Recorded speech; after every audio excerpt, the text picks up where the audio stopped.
Welcome back to What Arty Noobs with Channel Disturbance. This is a T57 Heavy Tank. It's a Tier 10 American auto-loading heavy tank, and it's located on the north spawn of Cliff under the command of Awppenheimer. Now, battle has started, and I think you can see there's 2 marks of excellence on the barrel of this tank. The last time you saw it, it had 3 on it. Yes, I'm afraid these videos are out of sequence, mostly due to the clients that they use, and this is the battle just before the you saw the last one on Sand River. Well, Awppenheimer's taking it up to the next level up. He's got a 4-shot magazine, 120mm gun, and it takes 22 seconds to load that magazine with the shells.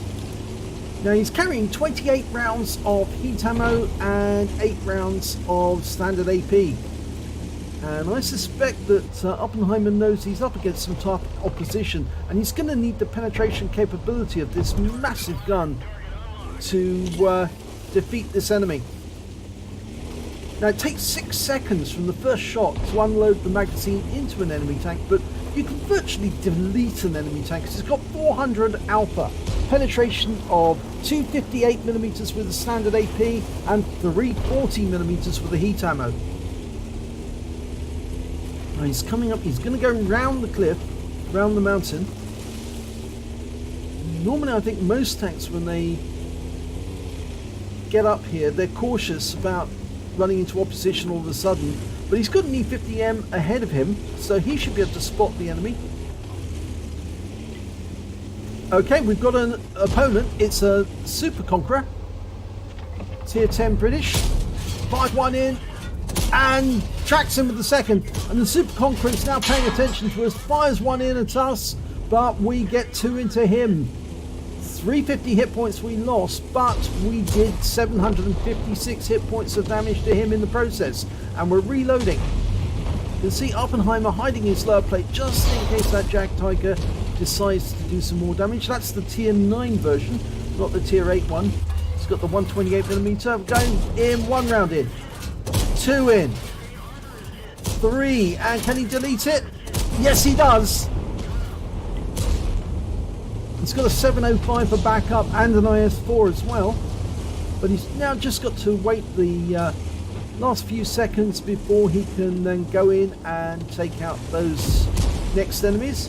Got a T10 and an E75. E75 first. Okay, we're almost loaded. 1 in. That tracked him. 2, that connected. 3. Oh, missed on that last one.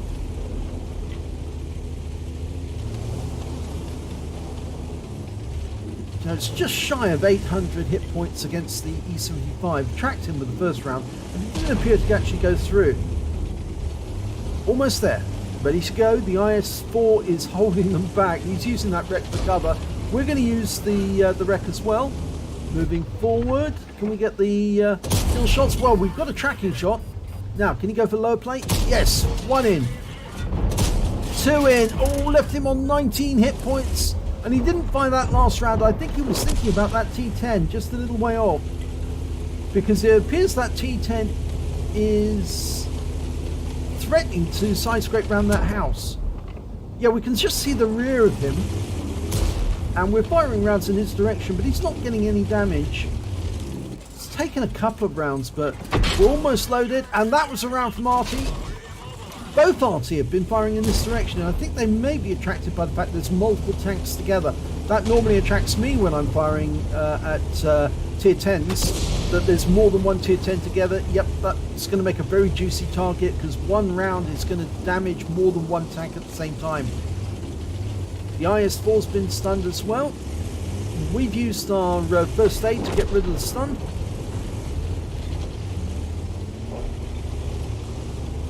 Okay, here we go. Got 4 shells ready to go. Only 13 rounds of heat left. But we're going to try and delete that. Oh, we've got a T10 next time. 1 in. 2 in. 3. And the last one. Oh, it's not enough to finish him off, but it's left him on a 1 shot for the IS-4, who finishes him off. And we took a round, or bounced around rather, from the T10, but we did take a round from the M53-55 for 179, and that was a near miss, a splash, which was very close. Okay, the stun's over. And they've just killed the E75, so now we're going to go after this T10. We've got a full magazine. We should be able to do it in 2 shots. He's got 521 hit points left. I'm just going to drive straight around the corner, and first one's in. Kill shot. Okay, so we're 3 tanks up on the enemy, but that Object 430, that Soviet medium tank, just put a round into us for 407 hit points. It's left us on 473, which means we're at 2 shot now. So Awppenheimer's going to have to be a little more careful not to give the enemy too many shots on him. In fact, he's a 1 shot if there's a Scorpion up there, and as I see it at the moment, there's a Striv, a T95, there's the Striv.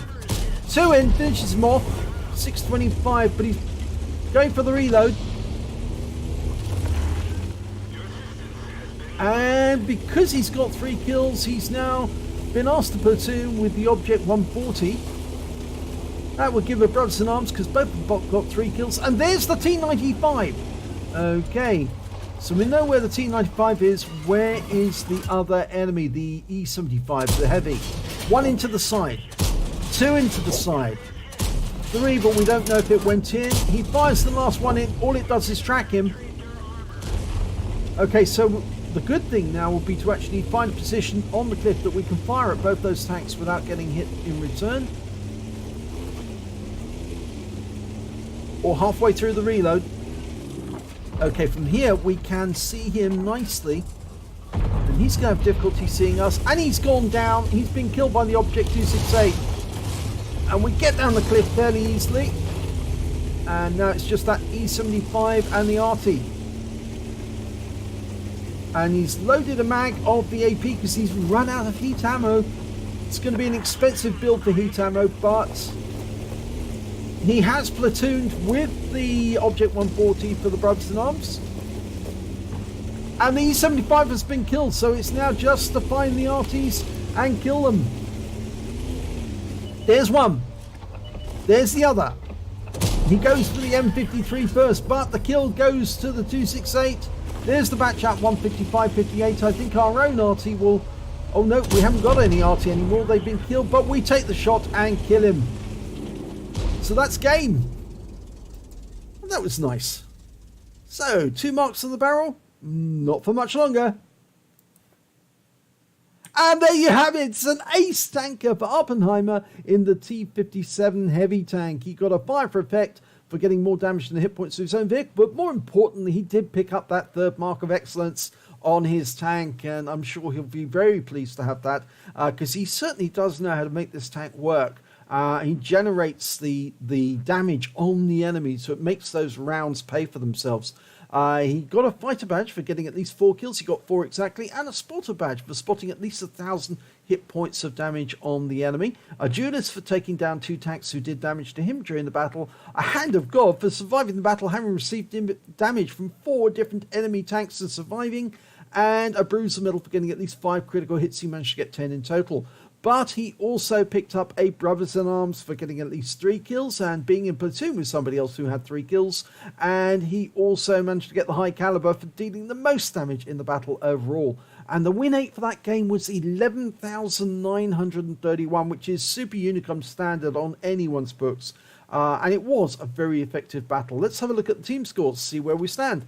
7,617 hit points of damage overall. He really did master this tank in terms of the amount of damage. The high score on the enemy team was their AMX-50B with 4,078.